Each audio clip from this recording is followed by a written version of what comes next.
Hello everybody, I'm back with another video for you today, and this one's going to be a pretty cool one, I think. Just wanted to talk about what I think at the moment is a little bit problematic in terms of the cards that are imbalanced or, badly designed or whatever, in my opinion, and give some thoughts on what I would like, or what ideally I think would change with the upcoming patch. Probably not going to be a huge one because there is Challenger coming up a couple of weeks after that, so it would be a bit crazy for them to, shake things up and do a big patch like they did for the last one just before that tournament.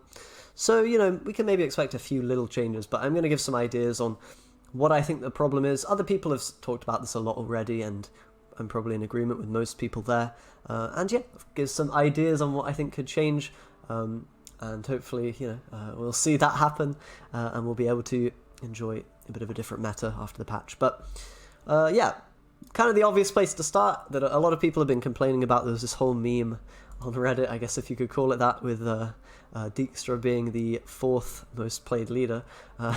But yeah, he is definitely a bit of a problem in terms of just how strong of a leader he is. He kind of overshadows all the other Syndicate leaders at the moment because he just does what they do, but better. He allows you to split up the coins that you gain from his ability, of course, and just kind of be very free with how you spend them, and of course you're able to gain upwards of 10 points with some decks with this leader, if not, maybe 8 or 9, which is as good as the other Syndicate leaders can kind of give you in terms of points.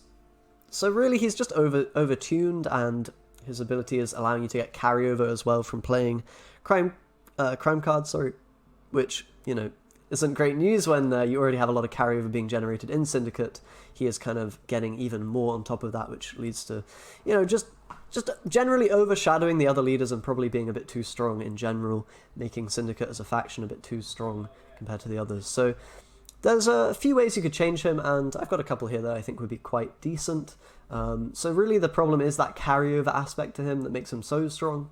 If it was just you get the coins in this round and you can use them, then it would maybe be less of a problem. So with that in mind, one change you could make is just, instead of having how he currently is, you could have those 5 charges to begin with, but instead of saying here, whenever you play a crime card, gain 1 charge, instead it could read, whenever you play a crime card, gain 1 coin. And that would just mean you don't get the carryover from the crimes that you play, and basically, yeah, if you don't play any crime cards in round 3, you'd only get 5 points in that round 3 from the leader, so the carryover aspect definitely diminished. I think this is a pretty clean solution to fixing him and making him seem more fair. He'd still probably be very good, I would imagine, and maybe as good if not better than other Syndicate leaders, but definitely toning down that carryover would be very, very nice, I think. The alternative, which I think would be quite cool, is to bring him more in line with stuff like Elder, Unseen Elder. That's a leader that hasn't really been replicated at all, even though I think it's quite cool design because it's a leader that incentivizes bleeding the opponent and playing all 3 rounds out in the game of Gwent, which is something that most decks don't necessarily want to do. They're pretty happy to dry pass in round 2 or whatever without using leader charges. But yeah, Elder, you have an ability in every round. I think with Dijkstra you could have it so he resets to 2 charges. If that's not enough, then maybe you could reset him to 3 charges every round. Probably 2 would be fairer. And you could also then gain a charge every time you play a crime. So kind of working how he is now, but then resetting to 2 every round. That would mean you have a guaranteed couple of coins to spend in round 1 and 2, and then you can, do the crime stuff. Just basically making him powerful in every round, kind of like Gurnakora, kind of like like Unseen Elder. Give him a bit of difference to stuff like the Gudrun, the King of Beggars and whatnot, who want to, who are able to spend all their money in one round. You can make Dijkstra maybe split him up and make him more of a bleed style leader. Give some different kind of decks in Syndicate maybe a chance to see play. So that's another option.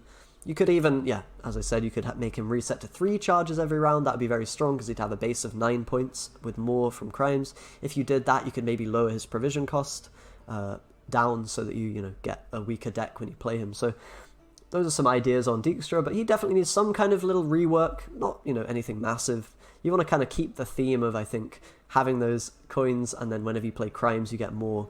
But change it a little bit so carryover isn't so much of a problem. So the next one is Igor. A lot of people have been complaining about this guy because him with Townsfolk is a really nutty combo that can just win you the game as Syndicate very easily when you combine it with Summoning Circle to pull out a a townsfolk, it can be really annoying, because if you don't have artifact removal, there's no real way to deal with that unless you know they're playing it and you bleed them. I mean, you should maybe be bleeding Syndicate generally, but nonetheless, it's a bit of a pain to play against, and a lot of people don't like it. Myself, you know, I don't really mind it being a thing that much, but it is kind of annoying when games are decided purely on, okay, do I have artifact removal, am I able to bleed, or, you know, do they have this combo and do I have an answer? Like, it can lead to some kind of binary situations which don't feel too good and, you know, make the rest of the game feel a bit pointless. So, I mean, you could probably just change Igor and give him a cooldown of 1 turn, like you did with which happened with Caleb Menga. I wouldn't be surprised if they added that. That would kind of make this card, you know, a bit more fairer, I suppose. It doesn't feel that unfair at the moment in terms of there are ways to counter it, and you can play around it, but when it goes off, it does feel a bit crazy and maybe a bit too strong. So, yeah, probably giving Igor a cooldown of 1 would help to make that less of a problem. And then the final change I'd probably just do for this faction would be to make Witch Hunters 1 point less. I think they're very, very good. Slander as well as a card. Generally, Bounty as a whole is very, very strong. So you could easily just knock a point off Witch Hunters, maybe even off of Executioner. I don't think Executioner is the problem, though. It's more so the Bounty Givers, because they are pretty well statted. You have a 4/4 that can get you basically an extra X amount of points depending on what base strength unit you give a bounty to. So this can be potentially 8/4 very easily, you know, even more. Knocking this down to 3 strength I think would be pretty fair. You could do the similar thing with Caleb, you know, it's a very good card. You can maybe knock a point off of him, or with Slanders and whatnot, you can tweak the numbers there. Maybe even Moriels. Basically all of these Witch Hunter cards are very, very strong. Graydon I think is fair, but you can maybe knock a point off of Caleb and Witch Hunter, that'd be reasonable, or just Witch Hunter. You don't want to nerf Syndicate too much. I think if you change Dijkstra and you change the Igor, that's most of the problems with the faction gone. And then, yeah, Bounty is still pretty good, but maybe you take a point or provision here or there, and that would fix that. So yeah, that's what I'd change for Syndicate. Obviously one of the better, the top 2 factions at the moment with Foltest, so, or Northern Realms I should say.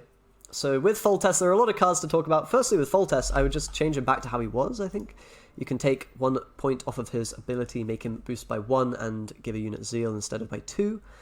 He seemed pretty reasonable back when he had that ability. He was still probably the strongest Northern Realms leader at that point. So just revert him to how he used to be, and you could even buff his provision count up maybe by 1 or 2 if you're, you know, worried that the nurse would hurt him too much and you still want him to play. So, you know, maybe make him 16 provisions, nerf his, you know, points given by 1. That will also indirectly nerf stuff like Selkirk, which is very, very strong when it gets to 7 strength, and Prince Anstays as well if you give it Zeal. Those guys are very strong with King Foltest. So I just revert the change there, and of course, with the other changes, this should bring Foltest in lane. It's kind of crazy how good Northern Realms is right now. It's really obscene how many good cards they have and how overstated their cards are. So let's talk about them now. We have Bloody Baron, of course. Very powerful card. It's like a Peter, 7 for 10, 8 for 10 effectively, because you can throw him on back row, but 7 for 10 Peter. So he's just, you know, Payable already explained why it's so good. It's filling a high provision slot, which means you can use him as a finisher, and he has a flexibility in terms of, you know, protecting your own guy, resetting your own guy, resetting the enemy, and the bleeding on top of that. And you have an order effect, so it's more flexible than Peter. You don't have to use the ability straight away. Just all in all, like a really, really obscenely good card. It's easily getting above 10 value almost every time you play it, and if not, then it's still a chunky... It basically has no downside because it's an 8 for 10, and it's so rarely not going to find any value on the ability. It's pretty much always 10 for 10 or more. You could quite easily drop him down to 5 strength, I think, without, you know, being, you know, without making him too bad of a card. He'd still probably be decent. I don't know if people would play him, but it would be a decent card, and likewise you could up the provisions to 12 or 13. I like the effect of the card, it's pretty cool. I think probably the fairest way to deal with this would be to, yeah, maybe reduce the strength on him, or up the provision count a little bit. And I'm going to suggest the same with Kira. I think Kira is just a bit silly. The floor on the card is ridiculous, because it basically gets 4 value, you know, minimum from, or 3 I guess, from the Vitality once you play it, even if your opponent answers it. So realistically, I think she could be at 4 strength or 5 strength, probably 4, and she'd still be pretty damn good. Like, she's getting like 15 for 10 value very, very easily at the moment, which is just really ridiculous. Like, a card for 10 provisions should, at most, really be getting like 11 or 12 on average. You know, if you look at other cards, like 10 or like 11 or 12 for 10 provisions is very, very good. I don't know what they were thinking when they made this, because it's just like, it's just silly the amount of points it gets, really. Straight up, it's a bit unfair. So, yeah, no other faction has access to a card that just is this bonkers on points for provisions. So, yeah, 4 or 5, you know, I think 4 or 5 strength would be reasonable. If you use this with Trident, it's still very good. It would just be a lot more fair. You know, you'd be able to counter it and actually trade up on the Kira if they play it into muzzle and seize effects and stuff like that. So, yeah, not really sure why she's a thing, but she could easily be nerfed down to 5 if you wanted to be generous, and 4 if you didn't want to be. Okay, next we have Draug, and obviously Draug is just crazy because you have all these commandos coming out. I'll talk about commandos in a second as well. I don't think commandos are necessarily the problem, it's more so Draug allowing you to turn them all into engines. One thing I would like to see for Draug is to actually turn the Revenants that it spawns, turn those guys into row-locked on melee units. The change with Reach meant that these guys don't actually care about what row they're on anymore. They used to care about being on front row. If you made them melee locked, it would just help Draug be way less oppressive. You could destroy the humans on the front row to play around it before it comes down. Once it does come down, they'd be vulnerable to stuff like Lacerate or row damage and whatnot, and they'd eventually row stack themselves out. There'd be a cap on the amount of value the Draug can actually generate through the Revenants. Right now, there's almost no cap. You just fill your whole board with Revenants if it works. So I think capping this card out by putting row locked on Revenant would be... It just makes so much sense. I don't know. I guess they must have just missed this when they removed Reach. You know, oversight of Revenants being a big issue once they don't care about Reach. So yeah, I would just throw this on melee locked only. I think that would be very fair, and it would make just generally that finisher a lot less oppressive and easy to play around. And then, yeah, I don't think you need to necessarily change Draug. You could also change the card there, but I think that change would pretty much just make it a lot fairer to play against. Generally, without taking away from the flavour and the fun of playing Draug. So I think that would work. And then in terms of the actual combo of, the Blue Stripe Commandos, which pop out and you can Pavetta them back in, and that's all crazy. I think Roach Merciless shouldn't have this order effect of spawning a Blue Stripe Commando. I think that should be a death blow. I think you should get rid of the text and just make it... I've heard other people say this as well. I think it would be a nice change. Just have death blow, spawn a Blue Strike Commando and summon it to this row, instead of the Zeal and Order nonsense. You're giving him too much flexibility, I think, in terms of, okay, if he's a dead card, a 7 for 11, he's not really dead, because you just use a Foltest charge and then boom, your combo is working and everything. I think there should be some risk associated with this. 7 for 11 floor isn't even very bad, and the Death Blow effect, you know, that's kind of what's working, and what is cool thematically about this card is you kill a guy, you get your boy out, and then things go crazy. So I think that would be a really good change. It would allow a lot of potential to play around it in terms of not allowing them to set up a 2 strength unit or lower for you to kill with this. Already you can kind of play around it by doing that, but then they just give it Zeal and it doesn't matter. You played around it, but then they just have Foltest charge and who cares, right? So I think this should just be a death blow effect, and that'd be a lot, you know, cooler and fairer and more interesting to play with. I don't think you need to change the commandos themselves. They're still vulnerable to banish effects. They're still vulnerable to things like muzzle in terms of disrupting the Pavetta combo. So once you nerf Draug and the Roach a little bit, and of course the golds that Northern Realms have, I think the commando combo is still pretty good, but it's a reasonable thing, and it helps Northern Realms to be actually something that can do something, you know. Foltest, it allows him to be a deck that is actually playable. If you nerf the commandos as well, I don't think that's going to be very good for the faction as a whole, and going to hurt it quite a bit, at least Foltest, which already, if you nerf him in all these ways, is, you know, going to be damaged enough. Fallible's the last one. It's probably a little bit better than it should be. It's got removal value associated with it, 10 for 11 floor, and of course it can be like a 12 for 11. I think probably it should be a 6 strength card, but that's not really the biggest deal. He's the least offending of the cards I've talked about here, so don't really mind that. But he could be at a 6-point card and would still be pretty decent with removal value and just, you know, a good chunky body. So yeah, that's Northern Realms. Basically, big nerfs for Syndicate and Northern Realms I think would be really nice in terms of balancing the meta out a bit. You might see Nilfgaard and Squirtle then become a bit too prominent, but I think you'd find a pretty decent balance. Maybe you can then hotfix if something's really broken after that. But I would also like to see monsters get a little bit of love in this update. Not too much, One thing I'd like to say is just Spear Tip. I think he's really a little bit, he's been kind of scammed a little bit on his provision point ratio here. 12 for 15 is really, really bad in the current age. And in the past, we've had things like ghouls on Spear Tip be a problem.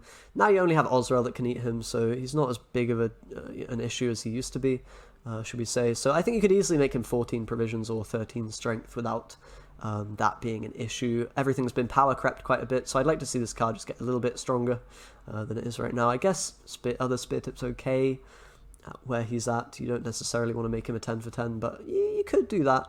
You could do that. You could definitely increase the power of a lot of monster golds and whatnot across the board if you wanted to. But the other change I want to see is buff Spear Tip a little bit and then also revert the dominance to how it used to be in terms of, basically activating if this unit that you play, the unit with dominance, is the highest unit on the board. I think that would just help the faction to be a little bit more flexible and not... it just feels so weird playing riders in decks that don't have a way to put a unit on the board immediately, like in a, I don't know, Arrakis Queen or Gurnakor or whatever.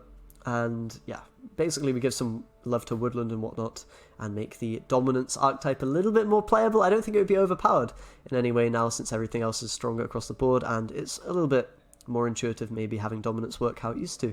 Obviously you don't have to change Coldwell back to how he used to be. That's probably fine as it is. You don't necessarily want him to become auto-include like he used to be in Monsters. But yeah, I think dominance can go back to how it was, and Spear Tip can maybe get buffed. You don't want to change too much in this update. Obviously they could, but that would maybe shake things up a bit too much. But just give monsters a little bit of love, at least, to tide us over until some kind of rework or, big changes happens to the faction. So yeah, that's pretty much all of my ideas. Just, pretty straightforward. I think a lot of you can agree that those changes are necessary, and people have been saying for a while, Kira, Bloody Baron, Foltest, the Syndicate, crazy nonsense going on. I think with those changes we'd be in a nicer, healthier meta than we are right now. Not to say that this one is the worst thing ever, but, depends who you ask. A lot of people really hate it.